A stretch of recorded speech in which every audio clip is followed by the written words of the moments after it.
Okay, wait a minute. I'm trying to get this isn't it right? I think I did. Hold on. Wait. Okay, wait. Did I see the mic? All right. Welcome to episode 705 of the Black Brain Trust. This is Black Cannabis Talk. We are going to talk about CBD and C19. Rosario Dawson, of all people. I don't want to say that in a bad way. Seed banks, and we're going to do a strain review, and we got some other items. So we're going to just talk a little bit of weeds. Okay. So let's do this before we get started. Okay. We're going to do that. Boom. Right. And we're going to boom, boom. That's only customary. And then let's see here. Press 420 if the sound and music's is okay. Okay. All right. If everything sounds cool, can you guys press 420? If you guys hear the cool raga vibes, I see we have 5 people here, maybe, perhaps. Let me look in the chat real quick. Oh, hey, Toya, how you doing? Welcome. JBA, what's going on? Peace and welcome. I just want to get a confirmation that everything is cool before we get started. I believe Mike V will also be pulling up here shortly. Not hearing the music. Interesting. Let's try this again.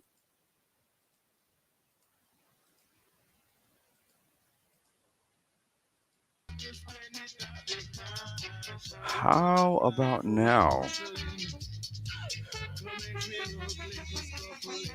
How about now? No music still? No? Did StreamYard change something? You hear both. Okay, Toya, you hear both. BitFlipper hears both. Now you do. Okay. I noticed StreamYard did something a little bit different. I may need to readjust my StreamYard strategy because I'm terrible at streaming.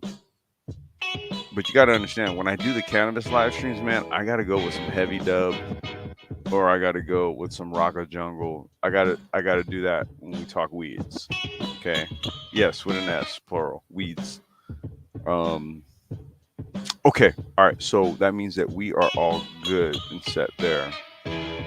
And I'll just wait for Mike V to pull. Well, I'll just go ahead and get started, and Mike will pull up because we talked earlier. We were just talking a little while ago. All right, so yeah, Black Cannabis Talk. We've got some CBD, C19 information to discuss here. We've also got what does Rosario Dawson have to do with this other than the fact that I had a crush on her back in the mid 90s? Um, we're not going to talk about that. We're going to talk about her being a new board member on Gwyneth Paltrow's cannabis company. We're also going to discuss seed banks, where those of you who are in areas where this is legal, where you can buy seeds to grow your very own. Hold on 1 second. Where's my phone? Is that the text? Shit. Where did I put it? Oh crap. Okay. I don't know. And then we got some other items we're going to talk about too. All right. So here, let me do this. I'm going to bring up the first item we're going to discuss here. Wait, let me find it. Here it is. All right.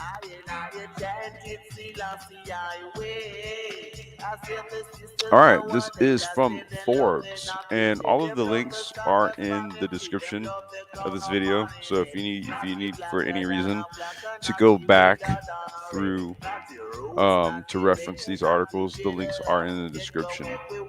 All right. New study: cannabis compound CBD may potentially prevent fight COVID-19 infection. Now, for those of you who don't know, just as sort of like a point, right? Um, at the onset of this whole COVID thing, Good Morning America released they did a story where early on researchers had discovered that hemp was basically a good measure against COVID. This was back literally in like April or May of 2020. Okay. So now we're going to fast forward 2 years almost because we're March of 2022. And we have this new study which corroborates what researchers had found just about 2 years ago. So let's get into it.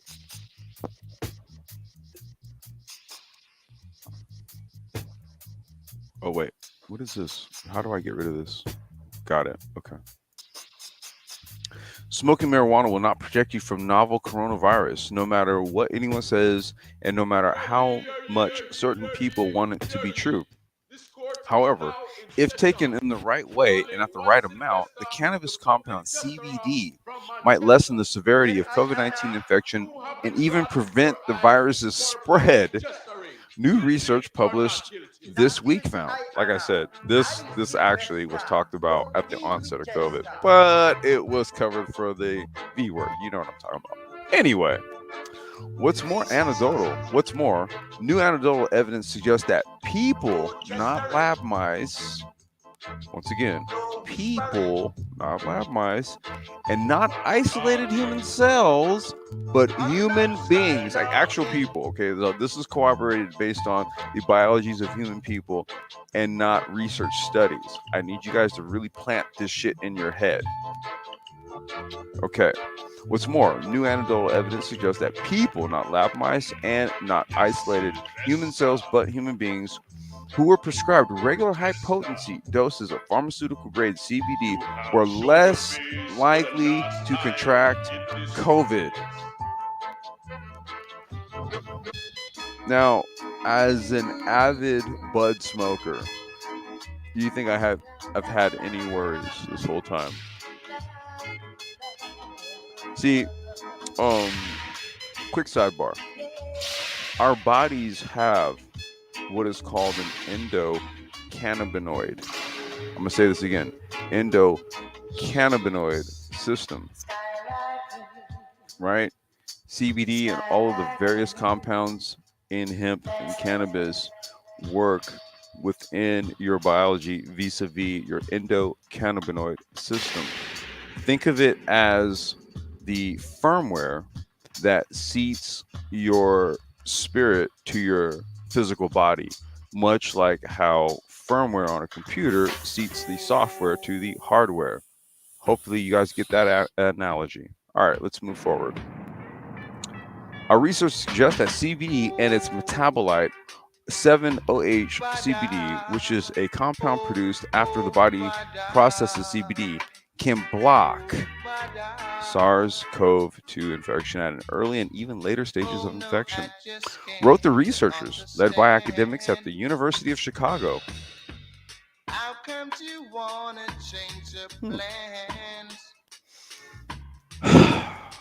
I mean, here's the thing. So, explain to me again this whole mandate thing.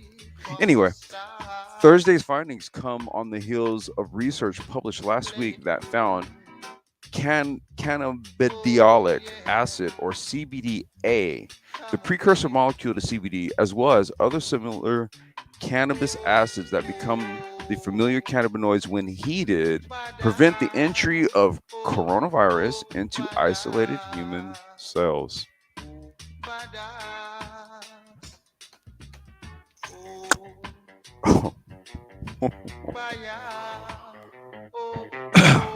Taken together, these findings are fueling a misconception that smoking cannabis or taking over-the-counter CBD drops are a useful tool against COVID. They're not. Now, this is where you guys got to understand.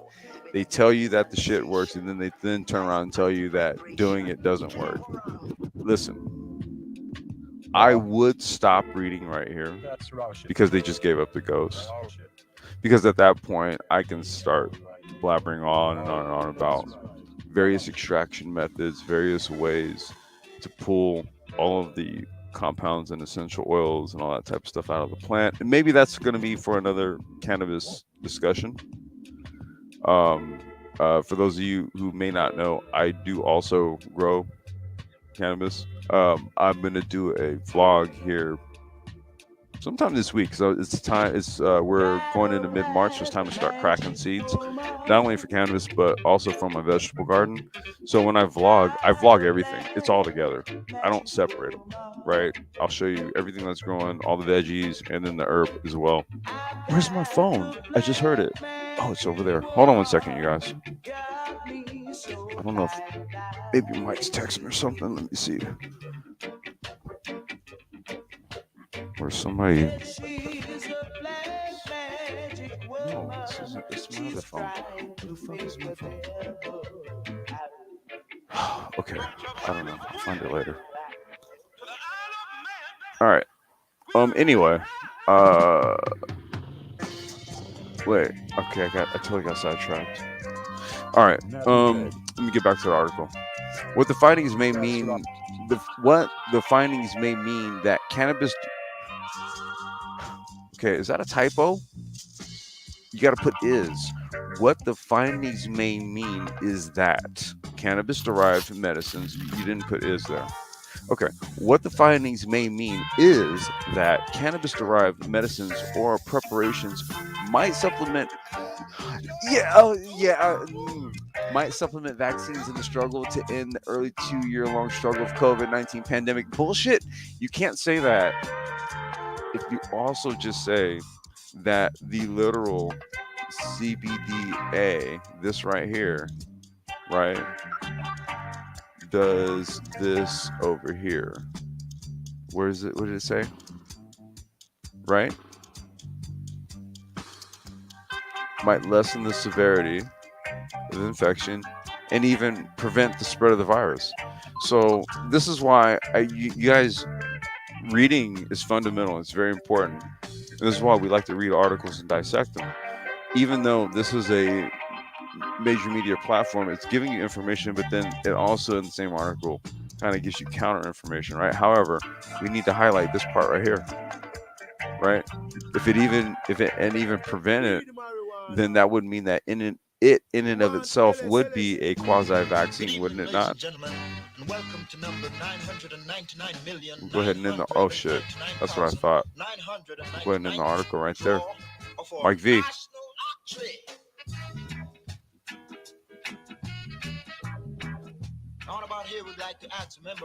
Yo. Mike might have stepped away. Okay. But Can you hear me now? Oh, there you go. Hey, what's going on, bro? Hey, nothing much, man. The music is really loud. My bad. Hold on one second. StreamYard kind of flipped the script on me, bro. So I'm trying to relearn it. How about now? Is it cool? Everything good? Yo, Mike. Yeah. Oh, okay. Yo, everything good? Sound? Yeah, it's all right. All right, cool. Yeah, dude. StreamYard kind of. Remember, I was telling you, dude. Like, I kind of re-upped on this, and it works a little bit different now. I got this upgraded shit. Okay. All right. Cool. So, did you have any? I don't know if you caught. Did you catch what we? Because I was reading the article, I didn't even see you were in the back chat. In terms of the CBD and its efficacy with regards to preventing and fighting off infection. I don't even. The music is really loud, complex. So is I it? Can't really all right, cool. Let me do this. All right. There. How about now? All right. Yeah, I Okay. didn't actually hear that part of the article. I'm just now coming into it. So Okay. All right. So no, I just covered the Forbes magazine article discussing the efficacy of the specific compound CBDA, right? That they isolated that is effective against COVID prevention and infection. So it was a very interesting piece here. There those we had covered it. Shit. This was like literally it's called Cannabis and COVID-19. There's like maybe two or three live streams that you did that touched on it as well, right? So this was just more of a follow up to that after they've done a lot of clinical studies on this stuff, and it just corroborated what we had discussed here about 2 years ago, going on. So, very interesting, just very interesting information there. Now I see there was a comment in the chat. Alicia, CBD is patented as an anti-inflammatory and a neuroprotectant. Yes, so much so, Alicia, that um, you have companies right now that what they're trying to do is essentially use hemp CBD as a base for as a new form of antibiotic, right? So there's a lot to be said within that, right? And that article really did touch on it. Go ahead, Mike. no, I was just gonna say, yeah, for therapeutics and post workout recovery, cannabis has been an alternative to like icy hot or name your aspirin for that matter, Hmm. for pain relief, right? And so it's somewhat not in the closed loop, but they have people have taken it and have found that it does help with their recovery. And so Yeah, I mean, you got that's why all the NFL players blow it, dude. After games and practices and shit. yeah, and I think that there may be an opportunity for Black people to really get into the research and development aspect of cannabis as a therapeutic. Even beyond COVID. I mean, we're kind of out of COVID now, but you still have people who have mental health issues, people who have um, intellectually disabled people, the ability to calm them down when they act out of order. I mean, man, that would because the thing about it is that this stuff does put the human body in homeostasis, right? You see, so for like what you just speak to what you're talking about here, like the kids that they would diagnose with ADHD, quote unquote, right? Um, or some sort of like you know neuro sort of neurotransmitter issue that has them being very impulsive, right? Where they don't have calmness or stillness. Like, okay, something or an agent that puts the body in homeostasis, essentially, homeostasis essentially means balance, right? So if things like CBD and stuff like that, naturally, and THC for that matter, really just kind of depends, or a combination of the two, CBD and THC, bring the body into homeostasis, then once again, we're looking at a natural pathway to bring our not only our physical but mental well-being into balance, right? Um, and in this article that we just read here, we just covered, it even suggests that it would do it to such a degree that it would fight off this COVID, this whole COVID issue, right? See, so it's very telling, man, what is starting to come out, and how important hemp and cannabis is going forward, right? This is why we lump it into the fourth industrial revolution. This is why we do it, because of information like this right here. All right, we're gonna get into the next article here. Let me go and get the screen share going. And let me also welcome Jay Sean. He's in the house. What's going on, brother? Peace. Leo's up. You already know what time it is. And Jackie just popped up too. Hey, lady, welcome. All right. Oh, really? Come on, Bloomberg. All right. This is Well, this is from Bloomberg. Rosario Dawson joins the board of Gwyneth Paltrow-backed pot firm. This was submitted to me by Mike V. Actress Rosario Dawson will join the board of Can, a Los Angeles-based maker of drinks with THC that's backed by celebrities including Gwyneth Paltrow and Rebel Wilson. She's from that senior group from like the late '90s or some shit. Wilson and She played in Ghostbusters. Ghostbusters. Okay, yeah, that chick too. Yeah, yeah. And engineering cannabis speaks a lot to infused drinks. By the way, okay, he's been somebody that's been speaking a lot about infusions, right, into various types of beverages and stuff as sub segments of like the actual THC and CBD based product business lines, right?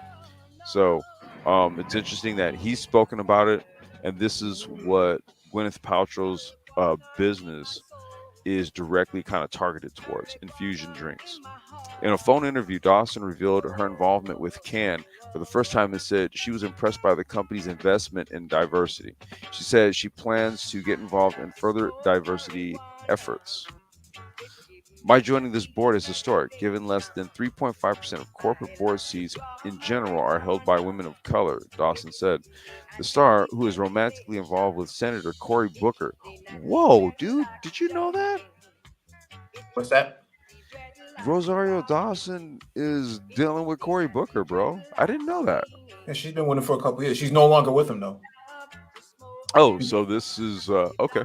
No, they just broke up as this news had broke out. So what it sounds to Oh, she me, leveled up. Is that what happened? what it sounds to me that it would be a conflict of interest for her to be with him as a politician, a lawmaker that can get bills passed, and Oh, optics. not just the optics, but from an ethics standpoint, that would be wrong on his behalf and her behalf. Optics and ethics. Yeah, that's an issue. You can't have a guy who's fighting for the legalization of cannabis, And he's got a uh, girlfriend who's like invested in who's this a shit. yeah, who's Oh, a financial stakeholder in it. Can't have yeah. both. Yeah. That's a bad look, bro. It's a bad look. Okay. Involving Cory Booker added she has a vested interest in federal change and local change happening. Booker helped to craft the Cannabis Administration and Opportunity Act, the latest proposal to end the federal prohibition of marijuana. Dawson said access to cannabis is a personal issue for her, noting that it has helped her father deal with pancreatic cancer. Interesting. Okay. She also noticed early in life that when he was younger, her father, who is white, was able to get away with things that black people weren't. You don't say. He was growing weed off the fire escape. Oh boy. Okay. I'm just saying. I'm just saying. He was blatant about his use in a way other people in my community knew not to be. Ain't that something? Mm-mm-mm. And you wonder why, Mike, we say, okay, dude, bare minimum, can we just get some payback, some reparations for the bullshit? Right? Yeah, Oh, that's you, what's yeah, yo, yo, that's y'all over here begging for reparations, dude. You hear this shit right here? yeah. I mean, that's the fucking least you can do. Like, come on, just saying. Dawson, who has appeared in Disney's Mandalorian series and the film Men in Black 2, said she was also drawn to Can's business for its drinkable THC, which is a psychoactive ingredient in marijuana. Women who data show tend to prefer edibles and other, other forms of cannabis that don't involve smoking aren't being adequately reached by the market, she said. Interesting. I have my thoughts on that, but I'll keep them to myself right about now. Can is among a growing number of companies that make THC drinks. Earlier this year, it partnered with multi state operator Green Thumb Industries for distribution in Illinois and elsewhere. Interesting. Green Thumb's executive chief officer, Ben Kovler, is also on the company's board. Also interesting. Can's investors include a long list of celebrities, among them Goops of Paltrow, Wilson, Australian model Ruby Rose. I don't know who that is. Actor and songwriter Darren Criss, not Don't know who that is. And former basketball player Baron Davis. Yeah, I know. I know Baron Davis is about that action too. Okay, there we go.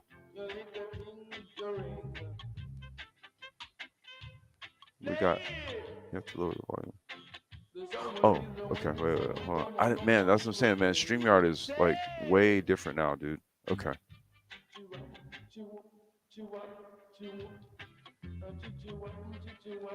Okay. How can how's the sound, everyone? I don't know. StreamYard is different. I did this upgrade thing, so and I'm noticing it works a little bit different now. How's everything? Everything cool, y'all? Mike, everybody?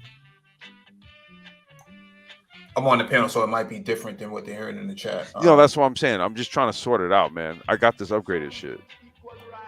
Anybody in the chat, can y'all drop a 420 if everything sounds cool? Anyone? We got 19 in the chat. 420, anybody? Okay. Let me just see if we got any new comments here. Yeah, she's filming Osaka Tunnel 2. Okay.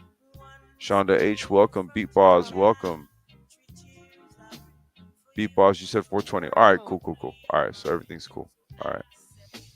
Mike, did you have anything you wanted to add to that article there with regards to uh, the actual business model itself, um, the diversity aspect? Any No, insights? I guess what I could say about that is that having board members like Rosario Dawson on it is going to make a difference in how they engage underrepresented people, more importantly, Black people, especially the case that she made about her background and how it impacts her. And so I definitely think, especially with the pandemic here locally in Boston, a lot of your major corporations that pulled out during the pandemic because they didn't know when they were going back into the office. Mm-hmm. That office space got converted over into biolabs, therapeutic labs. So Right. now we're seeing a lot more pharmaceuticals and life science companies coming out of the pandemic and moving into these sort of broad spaces and converting them into these biolabs. And now you can start to see more opportunities to get involved in cannabis research, and that allows for people like Rosario Dawson and companies like the one she's on the board of to start looking at things differently. That maybe we should put some money into these areas, and maybe we should lobby, you know, political representation Mm-hmm. for having equity in cannabis. So Do you see a correlation to the previous article we read, right?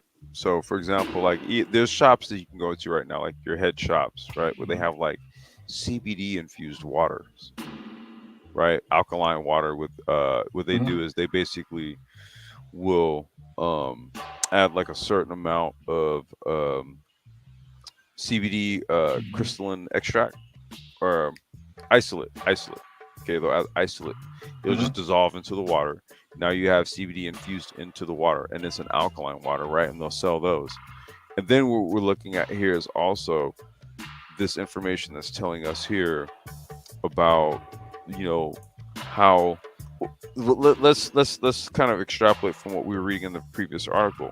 If what we're hearing here is that CBD really does have an impact on prevention of infection or contraction of not only COVID, but that would also then apply to other things as well, largely that are viral in the sense of what it does.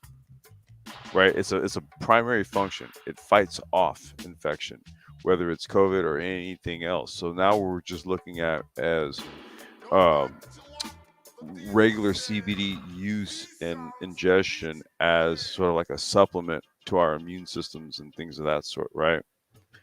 I see a correlation to things like an infusion drink. That's something that's you grab and go, right? Becomes a regular sort of daily routine product. Much like how people have like, protein shakes, they do like their breakfast smoothies. It's something that or if you're on the other end of the scale, that you do on a daily basis, coffee, for example, right? I can see the correlation in terms of the market and how to market it, right? When you kind of leverage the type of information that was published here in the first article, and then you also look at the product line and what you're investing in the second article and what Rosario Dawson's talking about. So we're talking about an infused product that gives people the very thing that in the first article says, listen, this works with your immune system. This helps. So I'm looking at just like a long term sort of correlative type of thing here, right? I always push that this ultimately, in terms of cannabis, this is a natural medicine, right? That has various applications. So I'm just trying to like put a correlation between the two articles we've covered thus far. Before I get into the next one, do you have any input on that, man? Nah, that's all right. Okay. See, Jackie said, oh, okay, no, she's responding to Shonda. Okay. All right. All right. So let's see here. This next article is from High Times. Hold on, let me get the screen share. From High Times. An American Bankers Association survey shows that a majority of Americans want cannabis banking access for legal businesses because at the moment we still don't have that. As much as what we're looking at here in terms of what we've discussed thus far, we still literally don't have a legal banking mechanism for cannabis. We have hemp CBD, hemp based and derived products is different. According to data collected in a national survey released March 8th, conducted by Morning Consult and on behalf of the American Bankers Association, interesting, the majority of Americans want Congress to get the ball rolling with cannabis banking reform. I mean, damn, Mike, how long has this been a conversation? I would say maybe since the inception of legalization. I mean, shit. It's mean because it's federally banned, right? And so the prohibition on it from a federal standpoint makes it difficult for banking institutions to even engage it. And so now we have to come up with alternative structures. Okay. Lack of banking access forces cannabis businesses to deal in cash, which has proven to be exceedingly reckless. A dangerous pattern of robberies formed in certain states related to cannabis, money, and how to intersect. The survey data suggests that the majority of Americans are satisfied with their bank account, but the survey also questioned participants about their views on allowing cannabis businesses to have access to banking institutions and whether that should be allowed. The survey examined consumer views on cannabis banking. A strong majority of American adults, 65%, support allowing cannabis businesses to access banking services such as checking accounts and business loans in states where cannabis is legal, while only 15% oppose. Now, here's the thing: if it's a legal business, why not? Well, because it's what kind of business is it, right? Mm-hmm. You would have to come up with a legal justification for funding an illegal substance, a federally illegal substance, right? I, but see, here's the thing, right? Wouldn't forcing the issue on a banking on a banking level then make it legal? That's the whole point, right? Isn't it what this right here is suggesting? That go ahead. No, it suggests that, but what are the legal ramifications behind it, right? So Hmm. the legal ramifications from a compliance standpoint would say otherwise. Is what I'm saying. Yeah, Yeah. no, I totally agree. I mean, what this survey is suggesting here is that it literally says strong majority of American adults, 65% support allowing it, right? So they're talking about basically your garden variety average everyday American adult, right, that has a banking account. They don't have a problem, right, with cannabis businesses having access to banking services such as checking accounts and business loans, right? They don't have a problem with it. Much like they don't have a problem putting their banking account information into Amazon, into you name it, right? They just based on their survey, it's looking like here they look at it as any other thing else, right? So 7 in 10 support Congress passing legislation that allows cannabis businesses to access banking services such as checking accounts and business loans, at least in states where cannabis is legal. In many of those states, the businesses still deal in cash. Many of them, like practically all of them. Consumers clearly agree that now is the time to resolve the ongoing conflict between state and federal law so banks can serve legal cannabis and cannabis related businesses, said Rob Nichols, ABA president and CEO. Doing so will help banks meet the needs of their communities while enhancing public safety, increasing the efficiency of tax collections, and improving the financial transparency of the cannabis industry. That is the position I have. If it's a legal business, right? If it's legal, then integrate it just like every other legal business. That's my thought on it. It just this right here just makes sense. Right here, Yeah, right? but you Uh, would still need to declassify cannabis at the federal level. I know, but see, this is the whole thing, right? Pushing for this force because it's the Fed. It's the Fed, right? It's the federal government. It's the Federal Reserve. It's at the Fed level. That's the thing. So pushing for this because look, if you what you're trying to do is enhance public safety, then the first thing we need to do is reclassify cannabis. We should have been done it. I mean, its hemp cousin is regulated under the Department of Agriculture, Mhm. right? But somehow weed that has a bit more THC in it than hemp somehow is a public safety issue. Not when they wrote the bill under Nixon, right? And so remember, Nixon went against his advisors, saying that this was not a good idea, right? But the idea was to punish black people in the end. And so, Right, but right, that's what they're holding on to. That's what the quote unquote conservatives are holding on to. right, They're holding on right. to that false information that they crafted the bill after. So or crafted the scheduling after. And so that's where the challenge is. And most of these states that are really against it are the ones who need it the most. I You was think about okay. I was just Mike. I was just about to go there, right? Because see, look, we got the onset of inflation, right? You got rising energy costs. You got all these things that are literally affecting our economy, right? And how we are able to do things at the current moment, right? And what we have to do is look at implementation of alternatives that we know work.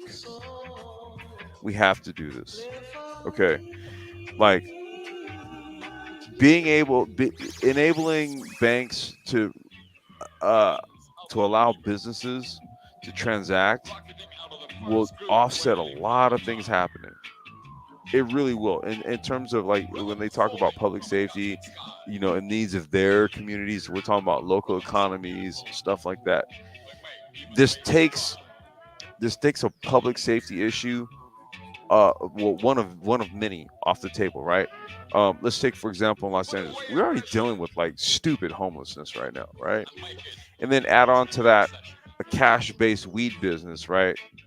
That's got I don't know, tons of money, right, circulating around in it, and you just basically got these roaming armed trucks full of cash roaming around, right, roaming banks, and it's just this isn't the way to do things. This just isn't. If the states are legalizing companies to do business in this, then you need to also legalize the banking mechanisms. Now, you do remember we covered, like when we first started these cannabis live streams, you remember when California was trying to do a state owned bank, right? To enable banking intrastate. So they were going to set up like a banking system that would be done intrastate. That means only within the state, money couldn't leave it, and it would be set up to where cannabis companies could do it, and that got nuked. So if we're going to kill ideas like that, if cryptos and all that kind of stuff, if the level of sophistication needed to kind of do that isn't really there, or the user adaptation rate isn't there yet, then here's what we need to do, man. We need to do something about this right here. So there's two factors to this. Hmm. One is the legal ramifications, but two, you also have the people who are against it the most are the people who don't want to see black people benefit from it. So it's Okay, not this is true too. This is true. they are the ones who are upholding this. If you look at a map of where legalization happens Hmm. at the highest scale, it It's happens always where in black people are. well, it also happens in democratic states. Right, right. And so those elected officials are the ones who fight at the state level, but at the federal level, the representatives of those other states are the ones who are upholding the bills and the legalization or the decriminalization of it. And so that's why, and they're on the financial committee, which would be the ones to approve it Okay. in Washington. And so that's where the problem is. It's not the banks so much that are saying, well, we don't want anything to do with it. We don't No, we don't want to no. give out any loan. No, it's these muckety mucks who are on that other side that are saying, I don't want to see black people win off of Right, because yeah.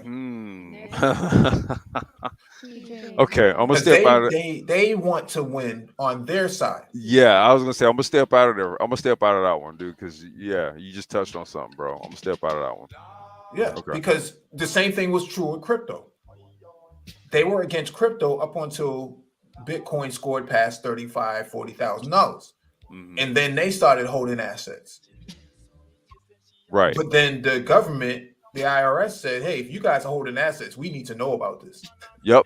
Yep. Right. And so now they had to start dumping assets, or they had to figure out a way to finagle it to make it so that they can benefit from it. The people the muckety mucks who don't want to see black people win off of it is because they can't benefit from it. And as Yeah. long as they can't benefit from it, they'll sit on the financial committee in Washington and say, no, we will Nope. never, deschedule this, and no, we won't actually allow Right. FDIC based banks to do business with this. Now there is an alternative to this, which is uh, you can go with alternative banking systems like or sub banking systems like savings and loans and things of that nature that can actually um, fund a cannabis fund, like what we're working on here locally, which is a cannabis fund to get around the banking challenges. And so the money goes into the fund, and then the people who need the funds will go to that bank and get the loans and the grants that get set aside for those black and minority businesses that are looking to get into the cannabis industry. Okay. Leaders from Normal applauded the new batch of data, particularly for the survey's inclusion of people's views on cannabis businesses. Americans understand that no industry can operate safely, transparently, or effectively without access to banks or other financial institutions, as it is self-evident that this industry and those consumers that are served by it remain severely hampered without this access. Normal's deputy director, Paul Armentano, said, commenting on the polling data. It is also clear that the status quo is actively hurting small businesses and creating unnecessary barriers to entry for entrepreneurs for those communities that have been disproportionately impacted by decades of cannabis prohibition. Mike, you literally were just talking about this. You literally just touched on this. In order to truly bring the marijuana industry out of the shadows, actions need to be taken by Congress to repeal these outdated and discriminatory practices. God damn it, Mike, you were just saying that.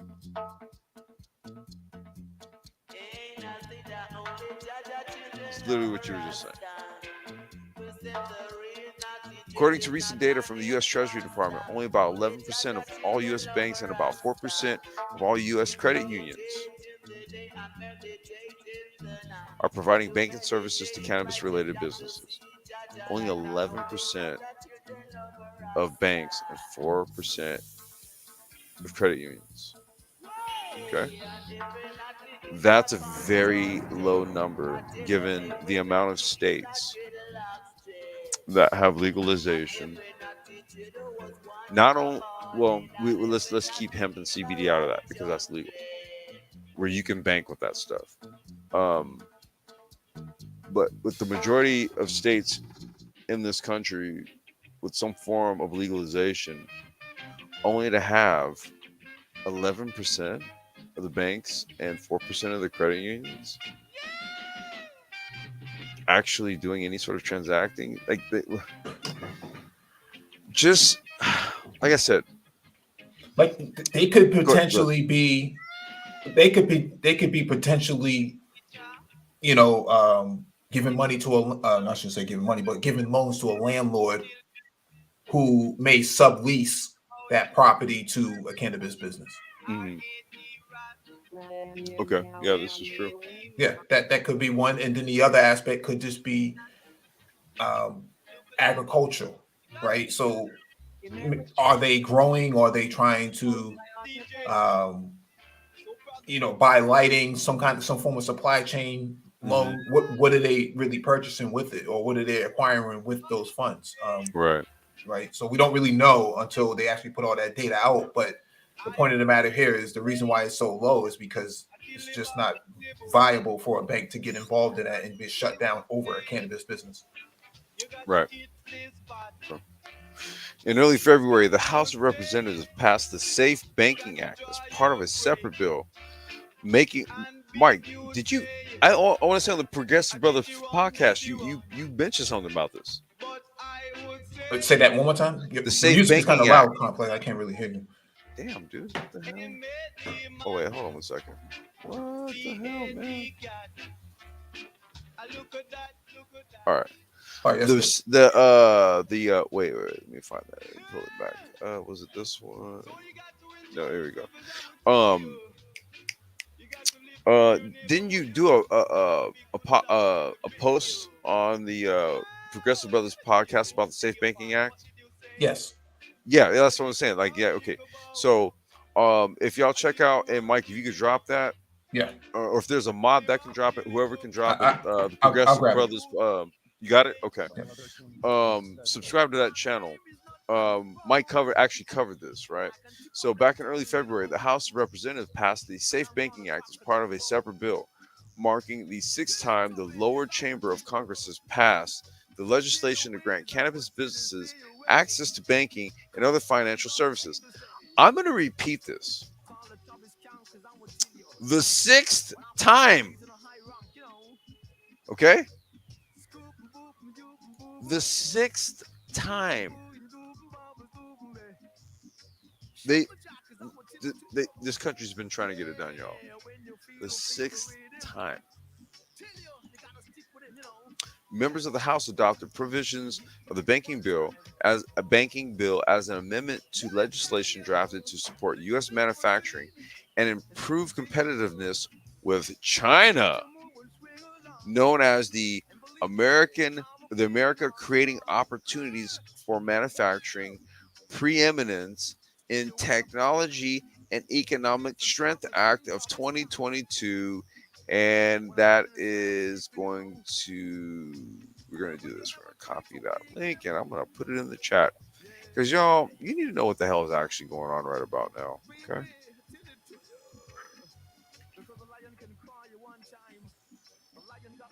And there you go.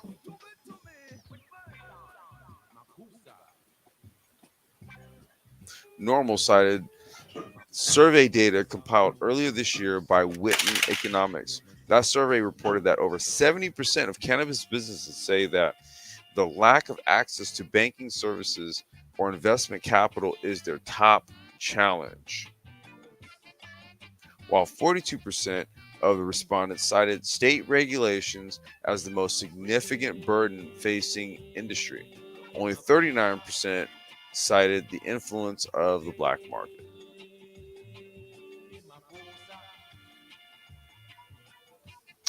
Anything you got on that one, Mike?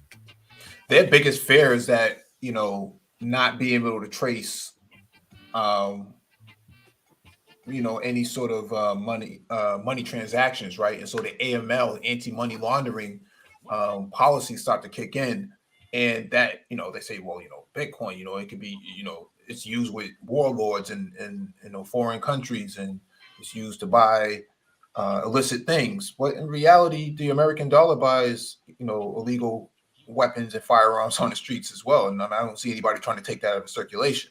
And Hmm. so there's an opportunity to come up with an alternative banking structure like we've never seen before Right. with cryptocurrencies and decentralized DeFi, which is decentralized finance. There's a lot that can come out of this, and if they want to play this game where they don't, the muckety mucks don't want to see black people win at that federal level, then alternative banking structures will just have to be created, and that will be the case. I Right. have no problem, um, picking up some, not Ethereum, but Mhm. what's some of the cryptocurrencies? What the hemp and cannabis related But ones? yeah, well, those and the alternatives like the Shibus and things like that. Yeah, yeah. I have no problem putting my money into that, and then going to my local cannabis shop and saying, this is what I have, and this is what are you guys willing to accept this? Yeah, we're willing to accept this. Well, I'll just make sure I send this, to your digital wallet, and then we'll do business that way. I was gonna say you could do that just all through QR, man. All they would have to do is appropriate a certain stash or a certain amount to, like, let's just say like crypto or NFT based purchases, right? Because there's already we I talked about this in the Nvidia uh article that I covered on the Hmm. like the one of the previous Black Tech Talks, right? In their Omniverse, where there's already like this cannabis company that's operating in the metaverse or the Omniverse or whichever one it is, and they sell weed there. So you buy it there, and then it comes to your house in real life, right? Right. So we're looking at the transaction mechanism that happens in the metaverse, which results or nets you the actual physical product in the real world, right? See, so everything that you're talking about, Hmm. once again, Mike, we're at the point now where it's in practice. Even when it comes to this shit right here, weed. It can even come down to bartering, To who? To what? bartering. Oh yeah, Come down to bartering. I'll trade you two micro scooters for, a, a mason jar of your Kush. yeah. I'll happily pay you Tuesday for a hamburger today. There you go. There you go. I'll trade you, so many grams of gold, for that matter. Yeah. It No, could come down to all that, no, real talk, alternative. man. Like this is where we're headed, dude. Yeah. Like they think about it when people are like producing. We're talking about ghost. Okay, think of let's do this. Quick sidebar. Ghost kitchens. W- would you barter food for something in exchange in the metaverse? Yeah, Just just maybe. out of just out of curiosity, something to throw out there, right? Something to think about. You know, just I don't know, man. This is all new territory, right? I mean, because like, damn, dude, somebody had to take a step out there, a leap, and say, what, I'm gonna put my dispensary in the metaverse. Because that person didn't actually have to have a dispensary. They did something similar to what me and my partner did, Mike, when we were in the cannabis business here in California before we pivoted to hemp and relocated our operations to the Midwest. Right when we were here in California pre um, full legalization, we were under the different structure, right, where it was all sort of doctor and medicinal based, and it was all nonprofit based. And what we did was we were essentially a concierge. So we did our shit virtually. It was like a meta version of a digital dispensary, in the sense that all we did was we partnered with Airbnb hosts. And we just say, hey, look, put these cards in your listings, and when somebody shows up and they want some weed, tell them to call the number. They would ring me, and then I would talk to my partner, and I'd say, hey, listen, send this over there. There you go. Right now, we just moved it up a step further. It just happens in the metaverse now, in this weird sort of environment, this digital environment where people just meandering around. They're like, you know what? I want some weed, and they go here, and then oddly enough, it shows up at their house. Right? This is where we're at. We are here now, folks. All right, let me check to see if we got any comments, and then I'm gonna go into the seed bank article here. No, we do not. So let me do this here. Screen share. All right, this one is from Leafly. Where to buy seeds online in the U.S. Now, folks, I'm just gonna let you guys know now. We're just reading this article as general information. This is not any sort of solicitation on behalf of the Black Brain Trust for you to go and purchase seeds to grow this type of plant in places where it's not legal. Okay, that is a disclaimer. Just putting it out there. All right. To save weed growers the hassle of finding and navigating a trustworthy seed source, we played secret shopper at some of the weed internet's most recommended cannabis seed banks, evaluating menus and pricing, verifying breeder relationships, stress testing services, and placing orders. Read on for our explainer on seed banks, and further below you'll see our review of 5 trustworthy cannabis seed banks that we recommend for your next seed purchase. And proceed with confidence, knowing that Leafly has no monetized relationships with any reviewed retailers. And like I said, we don't have any. This is just for general information. What is a seed bank? The term seed bank refers to companies who preserve cannabis genetics in seed form and sell those seeds to home growers and commercial growers. People like myself. Their seed no home grower, not commercial, home. Their seeds can be common strains as well as heritage, rare, and clone only genetics. Okay. So, what we're looking at here is 3 different types of strain variant or seed variants: heritage, rare, and clone only. So clone only, that essentially what that means is feminized, not to be confused with feminism. Feminized, sorry, I just made it funny.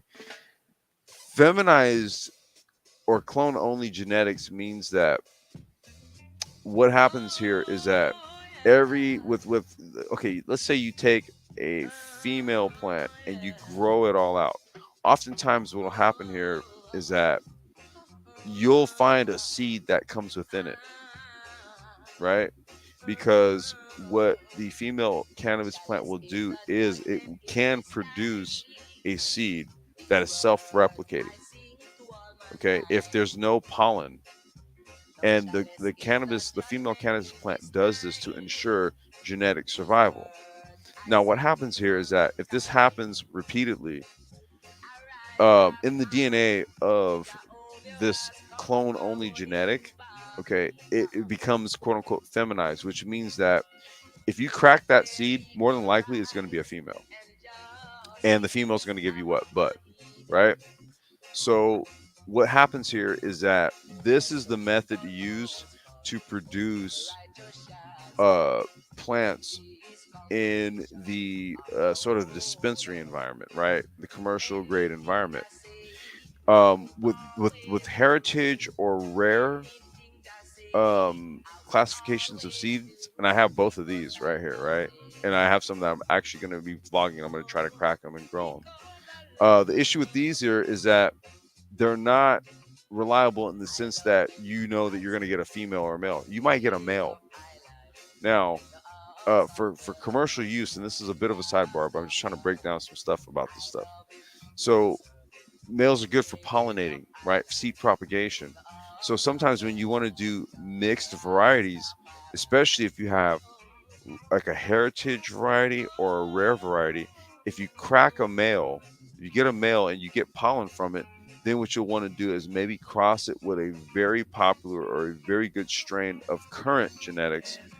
And then what that does is it creates, a new variant. Okay.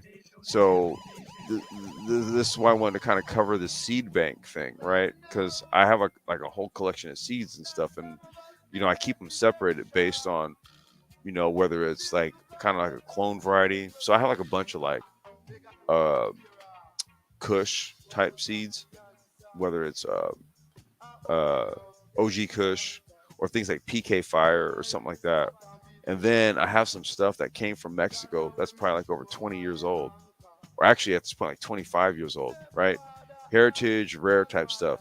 Very hard to crack these, but once you do, yeah, you want to try to keep these in rotation. Okay, in sidebar. In their infancy, decades ago, cannabis seed banks primarily operated in the Netherlands because of the country's lax views on cannabis and never in the US. There, back in the day, you used to be able to go on to these, I forgot what the sites were called, and you used to be able to order seeds, and they would send them to you. Okay. Now, if they made them through customs, if they made it through customs and you got it, you just got some shit. Um, but yeah, they would take your money back in the day, and they would mail the shit out, and you had to cross your fingers that you got it. Many produced the seeds they sold. Some still do. There's that company. What are they called? They're like very popular. They have a huge YouTube channel. Strain Hunters. Those guys. Those guys. They have a seed bank company, and yeah. Anyway, buyers pay cash, which was usually stuffed into birthday cards or folded inside back page order forms and snail mailed over the ocean. Don't ask me how I know this. Um, things didn't always pan out, but the risks were worth it to get wheat strains made popular in Amsterdam. Like I said, don't ask me how I know this. Today, that's all changed. U.S. seed sellers far outweigh old-timey European ones, are reliable, and see stock and stock an enormously influential pool of American breeders, largely eclipsing overseas efforts. I can tell you this because a lot of the most sought after strains nowadays are coming out of California, which I have access to because I get so much herb. I'll be pulling them seeds out of there, and I have like a whole plethora of the shit. So they're right. That right there explains it. While the days of cash and envelopes are mostly behind, supplanted by credit card and cryptocurrency transactions, Mike, I think you were just talking about that. There you go. Buying seeds still isn't straightforward. Okay, is it legal to buy weed seeds online? Weed seeds can be considered a cannabis product just like flour, edibles, concentrates, and vape carts, and their legality depends on which state you live in. I was just telling you guys this shit. People living in some states with adult use legalization can buy seeds within their state, but seeds can't cross state lines. People living in states within medical marijuana legalization may only be able to buy seeds if they have a medical card. Some companies and growers argue that since seeds contain little, if any, THC, that they can be considered hemp. Uh-oh. Under the 2018 Farm Bill. Mike, this channel covered this Farm Bill extensively in 2018. You guys go back to the content. Go back to all the 2018 stuff that we did. We talked about this Farm Bill at length and thus exempt from federal drug laws. Now, there was a loophole when they used to send out seeds and stuff back in the day and stuff like that because they were seeds and because of this right here. The seeds themselves don't actually contain anything. They They haven't materialized into That's what anything. I'm saying. That's where people used to go and just stuff money in envelopes. Like I said, don't ask me how I know this. Because what they would do is they'd be like, look, this ain't nothing that I'm sending. Look, the person can get it, they can try to grow it. It they don't take care of it, it dies before it matures. It was just literally an immature plant, right? Before there was any sort of anything that would be considered quote unquote illegal. This is why they would do it. That's the reason why they would do it right there. Oh no. And what they would also do is they would sell it under the premise that it was quote unquote a novelty product, right? That you were never intended to actually pop the seed in the first place. What you were supposed to do is have this as like a party item. So when you're having a party and everybody's like, you're like, hey, you guys want to see a cannabis seed, right? See, so it was sold under that premise. Some companies and growers argue that, oh, okay, yeah, I read all that. Cannabis seeds are often sold for, okay, fuck, I was just saying this, novelty or souvenir purposes. But it is illegal for cannabis seeds to cross state lines or to bring them in the U.S. from another country. U.S. Customs or state officials will seize any cannabis seeds they find in packages or on a person. Additionally, homegrown laws differ from locality. Check your local state laws before purchasing and or germinating seeds. This is a long article, so I'm not going to go through the whole thing, but I will drop this here because I don't want to put stuff on the record talking about where you can go to go buy some seeds and stuff. Well, there's a piece in the article before you closed out. It said the 2018 bill was exempt, from the farm bill was Wait a exempt minute. from. No, go ahead. I'm gonna pull it back up. Give me a second. Yeah, it said the 2018 farm bill was exempt from drug laws, and so when we think about farming, guerrilla farming, farming is capital intense for Black people specifically because they lack that capital. But the point that I'm making here is that when it comes to guerrilla farming, and you start thinking about getting into the seed aspect, Hmm. there's a lot of ways that you can go about this that flies under the radar that actually brings back some form of long-term investment, so to speak. Well, let me touch on this because I think this is what you're talking about right here. Yep. Some companies and growers argue that since seeds contain little if any THC, they can be considered hemp under the 2018 Farm Bill, and thus exempt from federal drug laws. However, that theory has not been tested in court, and you might not be able to protect yourself with that argument. The Controlled Substances Act considers seeds as cannabis, and seeds are only considered quote unquote hemp if they come from a hemp plant. Cannabis seeds are often sold for novelty. Right there. Yeah. Here, let me scroll down here. Okay. So here, let's do this. Let's just cover quickly here some seed banks. Neptune Seed Bank, established in 2015. Customer service options: email, snail mail, points program, occasional discounts, seed freebies. Okay. So that's a seed bank in LA. I don't know. It's a whole bunch of different. Damn, wait a minute. $800 per 10 pack of seeds? Ooh, bruh. That's why I seed collect, man. I ain't paying for that shit. Hmm. Speakeasy Seed Bank. Okay, they're from Eugene, Oregon, established in 2018. Seeds Lucky Dog Genetics. 105 bucks. How many seeds did you get? 13 regular seeds. Hmm, okay. All right.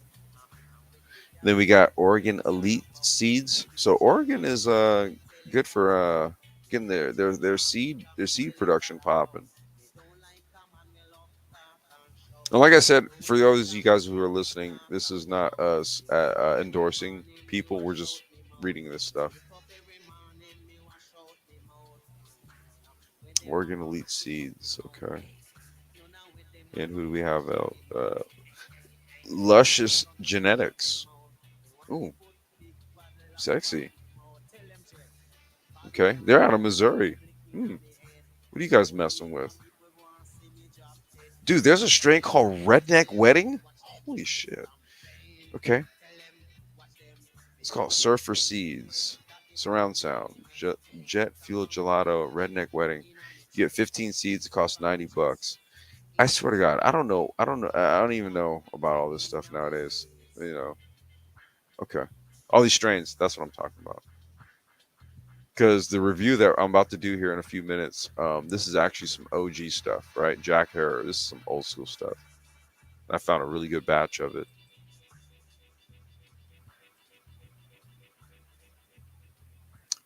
Zone 559. What's going on, Zone? You said clones are better than seeds. I don't know, man.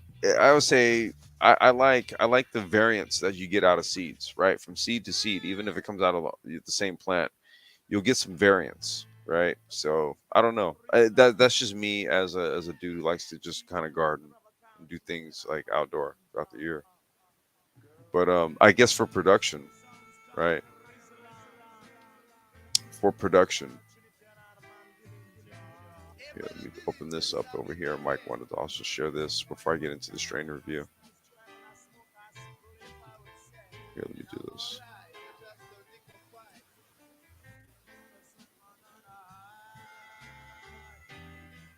Okay, Mike, I got the Urban Farming Institute up. Yeah, I just wanted to share that because we discussed this a couple of years ago Hmm. about guerrilla farming, and this is the organization that I have worked with on the guerrilla farming. And Okay, so, cannabis is now a common term used in urban farming now. right. Okay. Now, is there any sort of association that they have with, say, like the dispensaries and stuff like that, or I don't know if they've reached that peak yet, but they've oh, been Mike? growing. Wait, Mike, you cut out there. Hey, can you repeat that, bro? Now, so I don't know if they've reached that peak yet Okay. because of the pandemic, but I definitely think this is something that's relevant to the seeds that you were talking about, seed harvesting and things like that. Yeah. Now this is dope, dude. Like, talk a little bit more about this, bro. So this came out of I can't remember his name right now. He came from I think he's like Afro Puerto Rican, but basically he his name might be on the contact us Yeah, thing. that's what I'm looking for right now. I know he's pictured there in one of the photos, but yeah, his name's not Yeah, there. I'm But if just you go yeah. to Go ahead, man. like I'm looking for it. yeah, but basically this came out of teaching Black people how to grow their own food. And what would they do? If you look at the scroll up and look at the caption, This one right here, no, up a little bit more. up here, Yeah, it says feeding our community. Yeah. yeah, so it's about feeding communities and how do you go about doing things like that? Because a lot of Black people really don't know how to farm. And so we've been losing farmers the last 50, 60 years because of racism and discrimination in the agricultural business. Yep. And ag. Yep. John Deere has not been friendly to African American farmers or Black farmers or what we consider to be ADOS, right? Hmm. They have not leased out their tractors to them, and so they Bro, have to this is go. where we come in with the bots. There you go. But they had to find alternatives, and so Urban Right. Farming Institute, as it's saying right here, actually, if we can go to the about section, I think it's Let me see here. Our team. yeah. Oh, okay. Yeah. Let's see here. Is it this brother right here? Oh, she's the president now, so it's changed. If you scroll down, uh, keep scrolling. Cutie.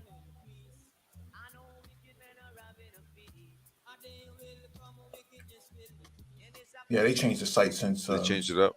yeah, because the original founder is not there anymore.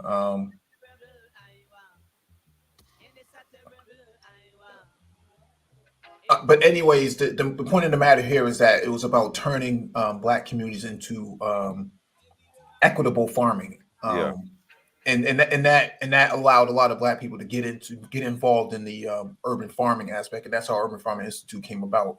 And so, if you can cultivate an initiative that can create a culture around growing and um, building on these sort of vacant parcels across the country. There's over 600 or 100,000 parcels across the country that viable for farming, urban Well, farming. well, let's look at this. Under this program, we were able to deliver 4,650 meals from October 2020 to April 21. That's during the pandemic, right?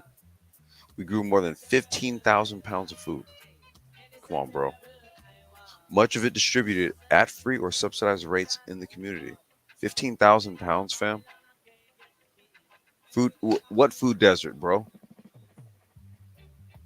What food deserts? What are we talking about? Why aren't we That doing this? Why aren't we doing this? yeah, that Like, that here's was the numbers right here: 15,000 pounds. yeah, that's what they were trying to address, right? The food desert aspect. Yeah, we're able to provide 600 meals since August 2021. 250 families received Thanksgiving dinners, including fresh turkeys from Vermont, all the fixings in November 20. Come on, bro. What are we doing? What are we doing right now, man? And so donating to something like this allows them to scale into the cannabis aspect Yeah, because they need it's agriculture. greenhouses. This is the ag, dude. This is urban ag, guerrilla farming, bro. Yeah, yeah. And so that's where we are with this. We're trying to close gaps by creating equity in farming. And so the ag bot that you're referring to, like the strawberry picker from Hmm. Strio, which is Yep. only 5 minutes away from that farming venture that you're speaking of Oh on screen. shit. See, it's close proximity to all of this. MIT and all these other polytechnical institutes Right. are around all of this. I mean, man, this convergence, dude. It's literally, it's right in our face, man. Right. So what's you know, you're taking a DJI drone or even a custom drone for that matter, and using it to spray at a certain amount of time inside of a neighborhood safely without actually putting anybody in harm's way. Hmm. Whether it's because somebody might be allergic to a certain ingredient or they might be allergic to a certain type of plant. A lot of that stuff can be done semi autonomously. Drone sprays the crops, goes back into its docking station, and it waits till the next time it needs to spray again. Hmm. Or even the stuff that Young Grizzly and Engineering Canada was talking about in terms of like automated feeding systems, right? Right. Mhm. Right, that are literally monitoring the plants and then readjusting the feed nutrient ratio based on the chemistry of the plant, right, in real time. Yep. Okay, for maximum crop production, um, and data aggregation, right? See, so the data recognizes like when there's like temperature changes, humidity changes, light changes, that then results in the change in the biochemistry of the plant. So then the plant's going to need a different nutrient ratio to subplant like the differing growing environment, and it's AI that picks up all of this. Yeah, if you can reshare your screen and go back to the programs portion, and that'll be the last piece that we cover Okay, on wait, this. hold on. Yeah, let me do that because I was pulling up the charts here for the strain review before we finish up. Hold on one second here. Mhm. It's right here. Boom. Okay, which one? I'm gonna leave because I'm gonna leave this up. I'm Go gonna to look into this programs. more. Programs. Okay.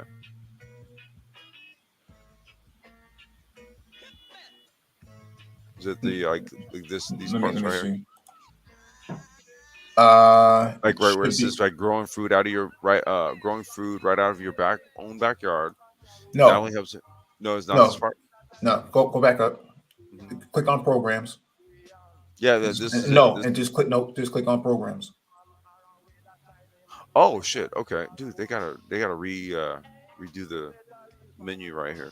Yep. Okay. Yeah. Okay, go ahead. Right. If you scroll down Okay.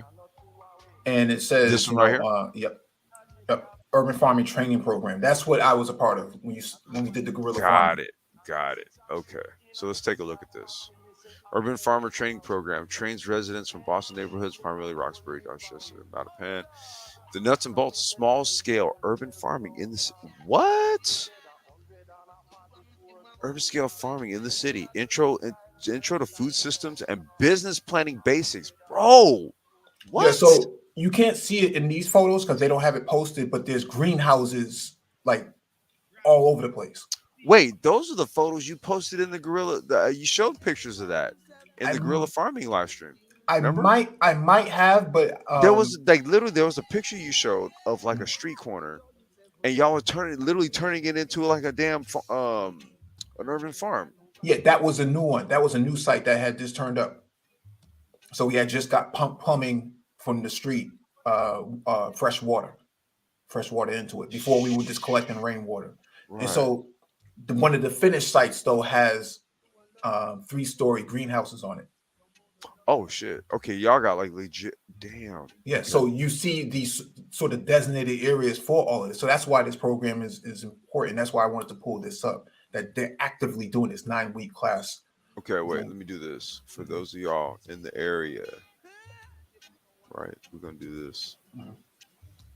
We're gonna post it.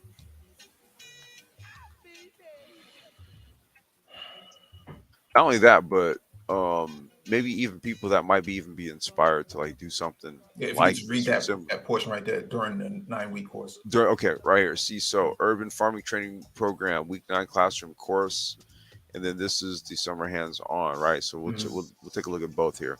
Yeah. So during the 9-week course, individuals explore various aspects of urban farming, such as food systems, soil quality, environmental challenges and opportunities, crop planting, organic agriculture, farm business planning, and engage in dialogue around building strong food systems.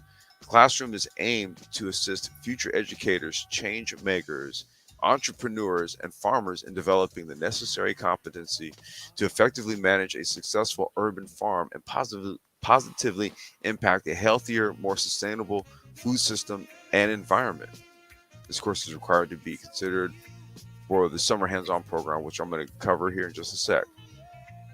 Course fee $250. And Mike, you rocking with them still, right? Excuse me. I see you're still rocking with them, right? I haven't been back out there since last year, maybe just before the Okay. No, pandemic. I was just curious, man. Like, yeah, because I remember like when we did the gorilla farming joint. Mhm. Okay, and then this is the urban farming training program, summer hands-on, June. Okay, so this is like, so it's like this goes 2 weeks, right? And So I then did the summer program. I did the summer program. okay, a select number of candidates interested in pursuing farming and urban agriculture as an enterprise.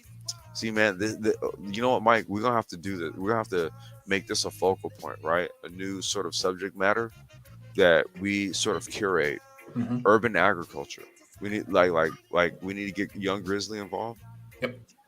right? So what would you And call it? Like, like how they have SaaS, software as a service. Would you call it like yeah, agras or something like that? well, I think it's Agriculture. called what's it? It's no. There's a term for it. Mhm. Shit. There's literally because it has to deal with the bots, the agricultural bots. There's an actual term.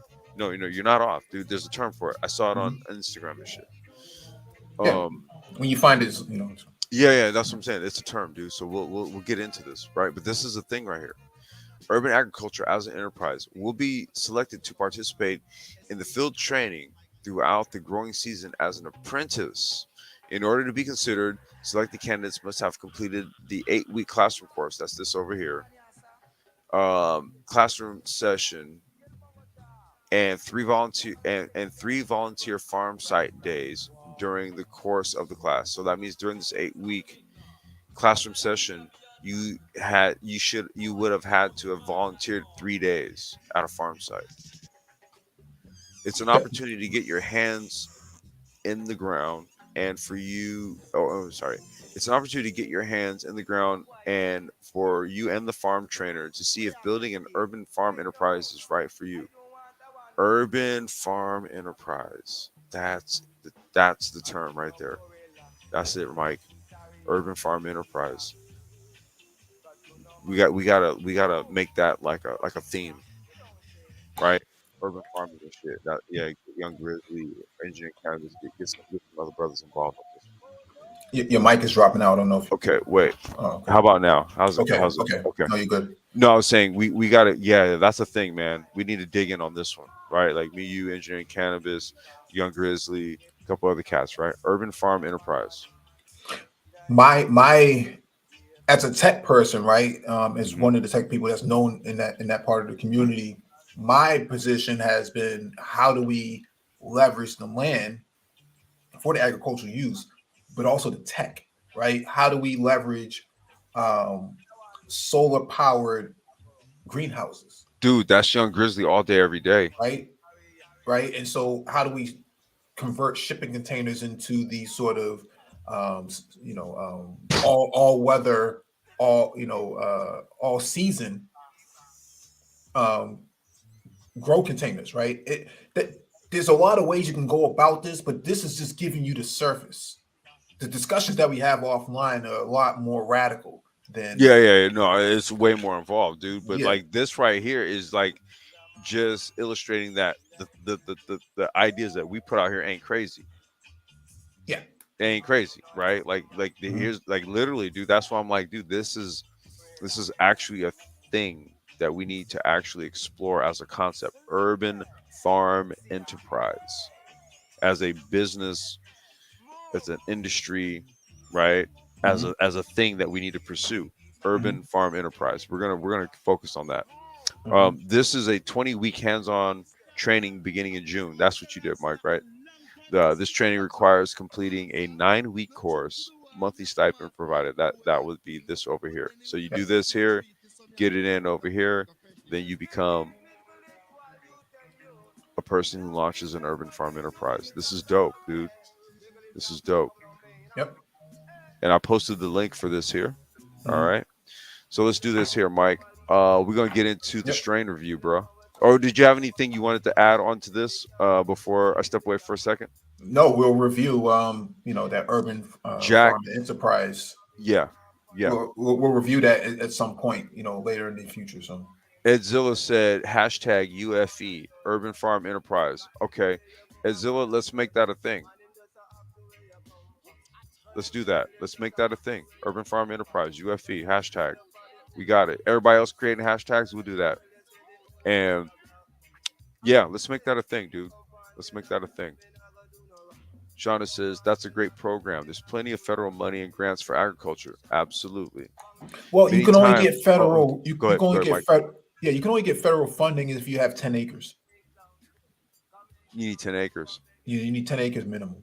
Okay. So then But what we need to a lot like that is only 0.2 of an acre, right? right. Okay. So So, then what if well, okay, no, you know what? That's a sidebar. I don't want to do yeah, that. But yeah, you yeah, said federal grants 10 acres. Um I think there's other sort of like urban and city grants, right? That could actually be leveraged. yeah. It's called revitalization grants. Okay, revitalization grants. Yeah, And even urban revitalization. okay, and then what about even like maybe even say like tech grants, depending on what we're doing. You would have to make the business case You have to for it. make a business case for it, right? Yeah, how does tech tie Right. into that? That's where you get grant writers and things like that to Right, right, actually right, right, propose that, right? right. Okay. Engineering Cannabis says a recently partnered with a company to create a database with C-Bank. Oh, fuck. Really? To create automated cultivation for cannabis. So you can also get free database for cannabis genetics using phylos.bio. No shit. Okay. Master Grower algorithm. Also check out IBM. They're interested in cannabis, AI, and blockchain. I'm telling you, man, there's so many variants of plants out there, especially land races, right? That have compounds that have yet to have even been discovered, engineering cannabis. This is the reason why there is a race for this. That's why I'm a seed collector and I collect shit.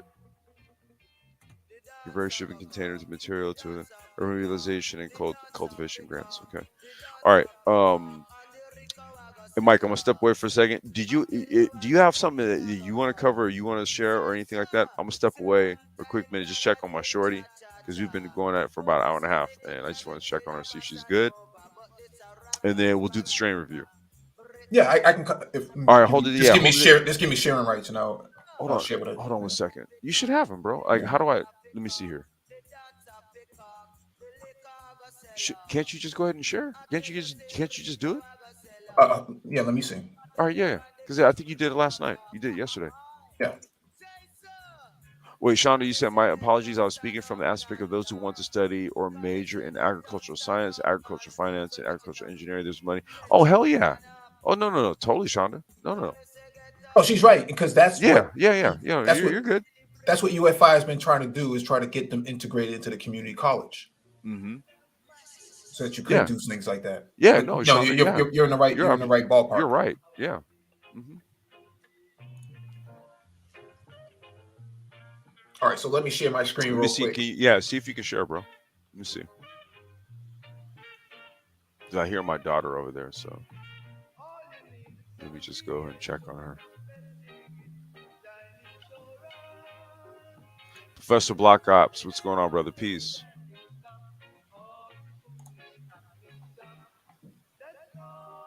Oh shoot. Is it working? Let me just make sure I stamp this too, man. Let me make sure I don't forget this. Okay, I got it now. UFE Urban Farm Enterprise. That's what's up, Azilla. Boom, you got it. Yep. Okay, all right. I'll be right back, dude. Go ahead. All right. All right, this is an opinion piece from the Boston Globe. The State Cannabis Control Commission seeks to right the wrongs of the war on drugs. To steer this policy discussion in the right direction, the public is invited to weigh in by submitting comments to the commission by March 4th. That was last week. If you are a Massachusetts resident who has been harmed by the war on drugs, either personally or through a family member's experience or in your community, now is the time to pay attention to the cannabis industry and make your voice heard. The State Cannabis Control Commission is evaluating which Massachusetts cities and towns were hit hardest by previous marijuana prohibition and enforcement, and which residents by law should be eligible to receive the benefits of the now legal $2.5 billion industry. Who has been hit hardest by the prohibition and enforcement of the laws? Take a wild guess at this. These things are important to understand because these are the battles that are fought on the left and are fought, Complex myself have been deliberating on for the last few years in here. And a lot of people have said, they don't smoke or they don't care about this. But these are the ways you get victories on the ground. Okay, by organizing around things like this. A $2.5 billion industry in a small state like Massachusetts is really big. When it comes to revenue, if you're going to be the one who's going to be sought out first for a quote unquote compensation for the impact of the prohibition and the enforcement of the laws that were considered to be unjust, and that's why they're having this conversation. Our state was the first in the nation to enact a mandate to promote equity in the related marketplace. As a result, our agency offers benefits to certain populations, including those who have resided in 29 specific municipalities designated as disproportionately impacted areas. Of those 29 municipalities with populations over 100,000 have been subdivided into census tracts. Okay. The wording is really important here, right? The state of Massachusetts was the first in the nation to enact a mandate to promote equity in the regulated marketplace. And so you can't just have palm-covered people coming in and causing disruption by taking over this sort of industry in the same neighborhoods where people were impacted the most. That's why this is important, and that's why Complex likes to talk about this so much, because he has a vested interest in this, as well as not just as a recreational smoker, but as someone who actually has been in the business before, and he understands the nuances behind all of this. And so that's why you hear us having this conversation today about the legal ramifications, as well as some of the enterprising aspects behind this, whether it's seed harvesting or collections or the cryptocurrency aspect, getting around the banking hurdles and federal federal prohibition on some of these things from a banking standpoint, coming up with alternative structures. That's what all of this is about. This is where you cut your teeth if you're trying to get into this into these sort of industries, and combining a lot of this stuff and integrating a lot of this stuff with technology, what we call agri-tech. You hear engineering cannabis in the chat. He talks about this. When I was in Africa, there was a lot of this type of stuff going on with agritech, and they were looking to leverage as many drones as possible to actually get a more a more linear result at the end of the day, because you didn't have enough hands to go around. If one drone could actually take away the labor of 6 people, not for the wrong reasons, but for the right reasons, because you don't always want people doing repetitive tasks. Repetitive tasks need to be automated, and that's where drones come in, and that's where agritech as an industry starts to emerge, and where we can actually cut our teeth in again.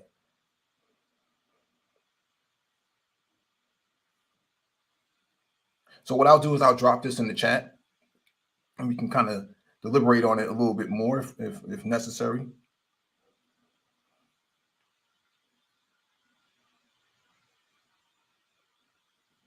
Give me a second.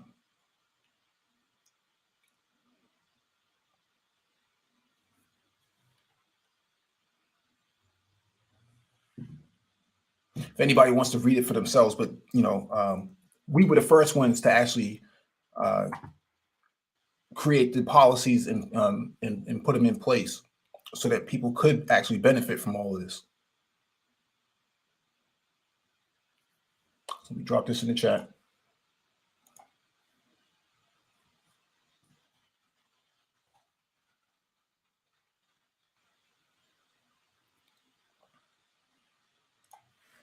Let me see if I can pull up another one so that people can get an idea of what's going on here.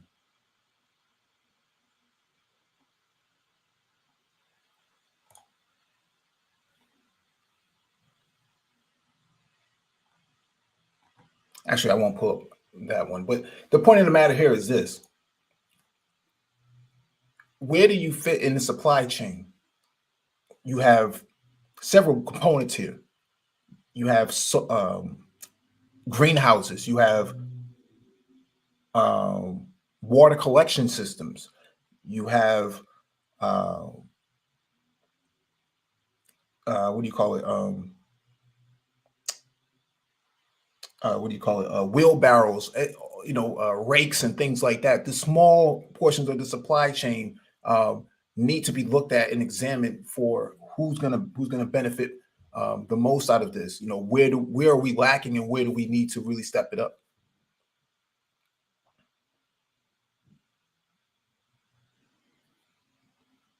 Let me read Engineering Cannabis's comment. Agritech is big in Africa and in the States. Now I am seeing strides with blockchain, AI, and farms, and soon am jumping in some projects to soon check out Truragon. That's interesting, Engineering Cannabis. Very interesting. Like I said, when I was over there last time, on the continent, they were having the African Drone Expo, and they had drones specifically designed to work in what we call platoons. And those platoons would actually fly in sequence and crop a whole entire farm field, an average farm field, in less than 5 minutes, or 5 minutes at best, that it would take actual laborers, a day to do. They wouldn't have been able to do that in the same time and capacity that these drones could actually do that.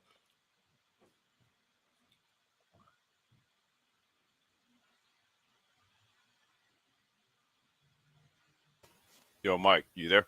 Yeah. All right. Sorry, it took a little bit longer than expected. My daughter was going to go over to her friend's house and hang out for a little bit. After we finish up, only to find out that her daughter's friend's dad may have COVID. So I was like, whoa, well, babe, I don't know if you can go over there today. So yeah, that just happened. So my bad for the extended break there. Give me a second. Parenting, you guys should know. For those of you who are parents. Okay, give me a second here. I had a whole bunch of other tabs up. I have enough tabs up as is, so I didn't have my charts. So let me grab those real quick.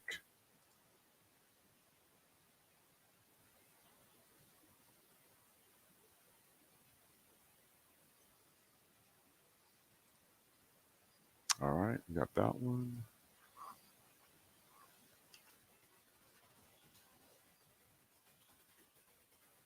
Hopefully you guys are having a very chill, laid back Sunday before we start a hectic work week.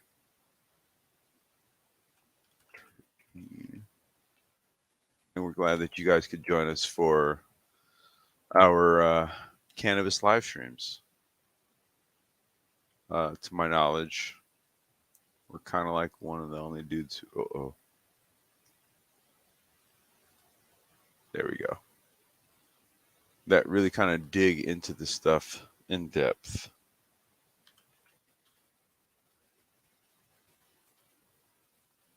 All right, so let's do this. We're gonna screen share. Let me see here. Screen share. Boom, boom. All right, make sure we got this. Okay, Jack Harrer. So, went and picked up a fresh batch of this earlier this morning. It was a really good batch. Let me say that. Um, we're gonna read what Jack Harrow is all about, and then I'll kind of give you my take and my review on it. But it is some really good stuff. Old school genetics. Let's go. Jack Harrer, also known as JH. I didn't know it was known as JH. I always known it as Jack Harrer. The Jack, Premium Jack, and Platinum Jack, not to be confused with Platinum Elite. Okay. Platinum Jack, the two different things, is a sativa dominant marijuana strain that has gained as much renown as its namesake, the marijuana activist and author of The Emperor Wears No Clothes. Combining a haze hybrid with a Northern Lights number 5 and Shiva skunk cross. So haze, Northern Lights, and Shiva skunk, those are all old school strains that were crossed to make Jack Harrer. Cincy Seeds created Jack Harrer. Okay, so we were talking about seed banks. There you go. That's one of the old school seed banks right there that I may or may not have sent money to. Cincy Seeds out of Amsterdam. Created Jack Harrer hoping to capture both cerebral elevation and high resin production. Its rich genetic background gives rise to several different variations of Jack Harrer, each pheno bearing its own unique features and effects. That's why I was saying that once you cross pollinate, so out of they okay, so there's a process that they call Planned Parenthood, right? Don't get it twisted. It does not involve removing or deleting babies, but in all actuality, it's actually what you do is you take one sort of shoot off of a plant, and let's just say you'll take a blue ribbon and you'll tie it around that that shoot. Okay, and what you do is you'll collect pollen from the male plant, the donor plant, right? Whichever. So let's say, for example, it was Northern Lights or something, right? And you had a female, what was it, haze, right? Like a haze hybrid. Okay, so no, here it is. Yeah, so Northern Lights and Shiva. So you have a Northern Lights female, and then you have a Shiva skunk, right? Male. You're gonna take the pollen. You take like a cotton swab, right? Get the pollen off, and then you'll go over to the Northern Lights plant, and with the shoot that has the blue ribbon tied around it, you're gonna take that cotton swab and you're gonna rub it on that bud right there, right? That one bud will have seeds. It won't be the entire plant, just that one. Okay, and then with the blue ribbon, you'll know that that shoot right there has you basically produce seeds with that one right there, right? So that process is called Planned Parenthood, and that's how breeders create different types of strains. That's where the male plants come into play here when you're trying to essentially create a seed bank of your own or your own seed stock.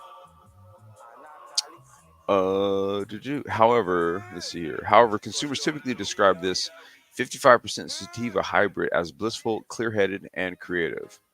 I agree with that, and I'll get into that in more detail in just a minute. Jack Herer was created in the Netherlands in the mid 90s, as I was just stating earlier, where it was later distributed by Dutch pharmacies as a recognized medical grade strain. Medical grade.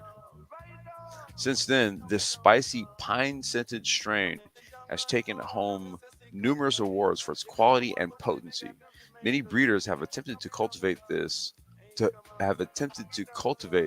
staple strain themselves in sunny or Mediterranean climates, and indoor growers should wait 50 to 75 days for Jack Herer to flower.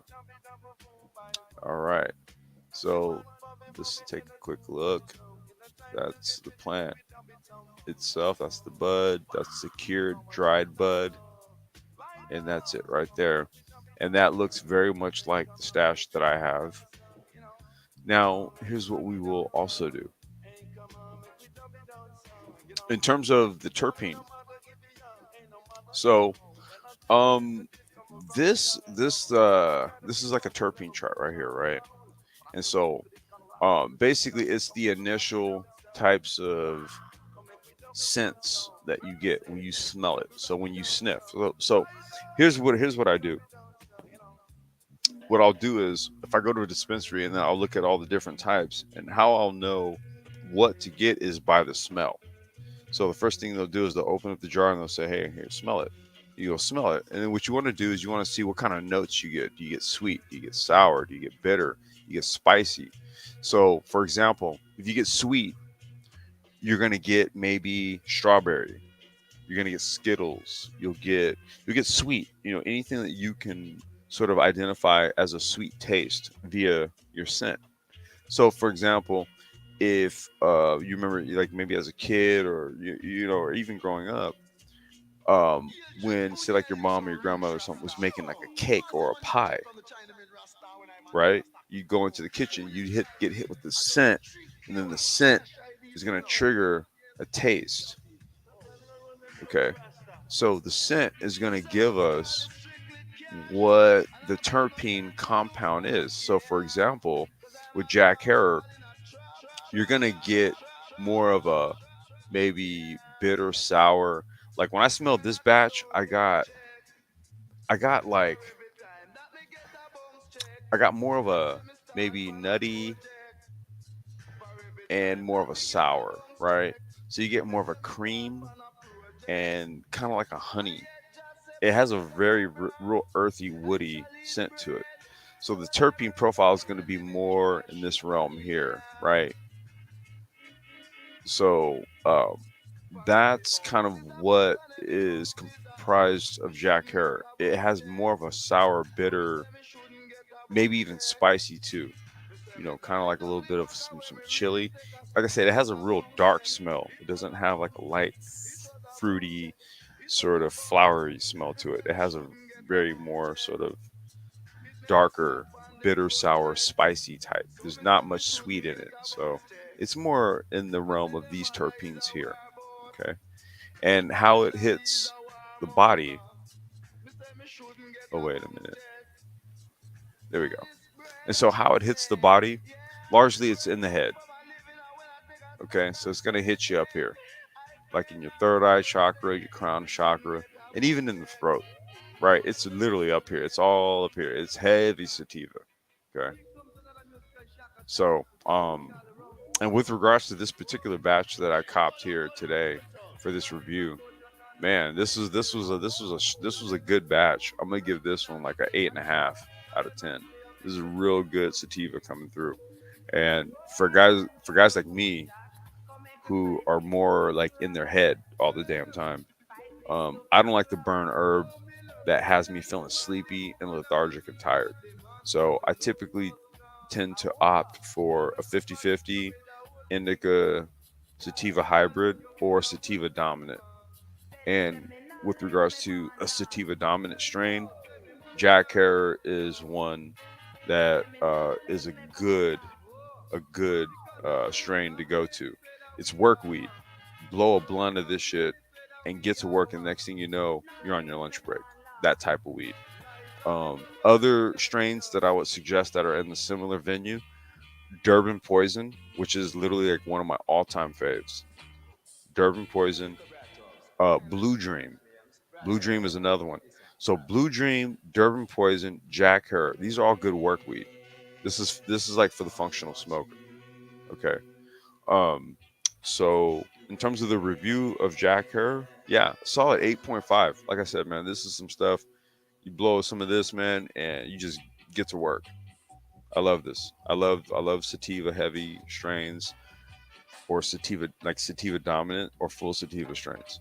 And this is on the higher end of my recommendation scale for that. So, let me check the chat before we close out here. Rael, what are you laughing about, dude? All right, Doug just rolled through. Welcome, brother. How you doing?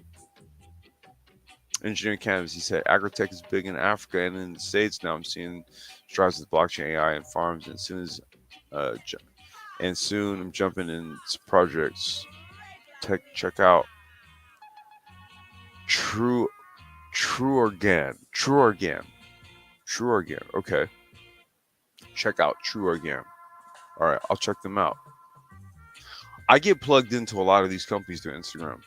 That's where I get hip to a lot of these urban AI robotics tech companies. It's all on Instagram. There's a ton of them, and I get my feed is flooded with them. Water system irrigation, nutrient, soil analysis, fertilizer, energy, disease elimination, and tracking of farm health. All this are what people can use as business in agri-tech. Very true. Very true. In an automated growing environment, you need to know all of those things and how to minimalize and neutralize things like disease, like you said, disease elimination, etc. Okay.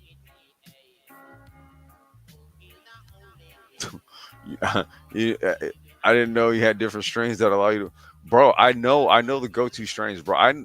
Put it like this, Ryo. I know, like, for what I need, I know what to ask for in the dispensary, dude. And all I do is just do the sniff test, and I'll say, okay, give me that one. That's why, like, when I do the strain reviews, I basically I'm explaining to you guys how I choose weed oftentimes. Barcoding seeds from an urban farm, learning that products covered in the 2018 Urban Farm Bill are not affected by drug laws is monumental. That's hemp, bro. It's Zilla. It's hemp. And if you're doing like breeding, then yeah, you do want a barcode, or even with engineering cannabis, talking about putting them on the blockchain, putting your strains on the blockchain. Um, Shit, some years ago we used to cover this company called Paragon, and they're one of the first Ethereum based tokens that dealt specifically with all aspects of cannabis manufacturing. So we used to like dig into their blockchain ledger and look at what they were doing and who was paying money for what. We used to do all this stuff. And one of the things that they did was authenticate strains, right? So that was another thing that Paragon did. We'll have to circle back around and see what Paragon's doing, man. It's been like a couple of years since we looked into them. Let's see here. As far as what, as far as what my urban inability to find an urban farming person. No, what are you talking about, Edzilla? Wait. Um. Oh wait. Yeah, I'm kind of confused. Urban. Maybe I'm confused, Edzilla. You want to clarify? You said as far as what my inability to find urban. Did I ask you?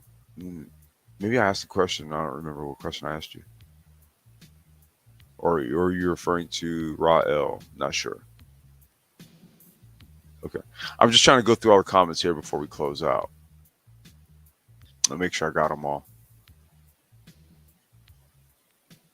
Yeah. Okay, we got them all. All right, Mike, you got any last comments, bro, before we close out? 'Cause I'm about to go get lunch for my shorty, man. Nope, this was good. Thanks for having me on. Yeah, man. Appreciate you for rolling through. And I appreciate everyone for stopping through. Once again, this is Black Cannabis Talk, where I think Hey, the comment I posted was deleted. Ryle. Oh, okay, Ryle. Okay. Yeah, yeah. Appreciate you guys for coming through. This is another one of the topics that we cover. We go into, speak about the industry, speak about the policies, speak about the financial aspects of it, speak about everything, even do strain reviews and all that. So we try to cover all things cannabis in that regard. Yeah, like, share, the typical blah, blah, blah. Like, share, subscribe, share it with all your weed head homies and homettes. You know what I'm saying? Maybe they'll appreciate some of the information that we shared today. And we will catch you guys on the next one. Peace.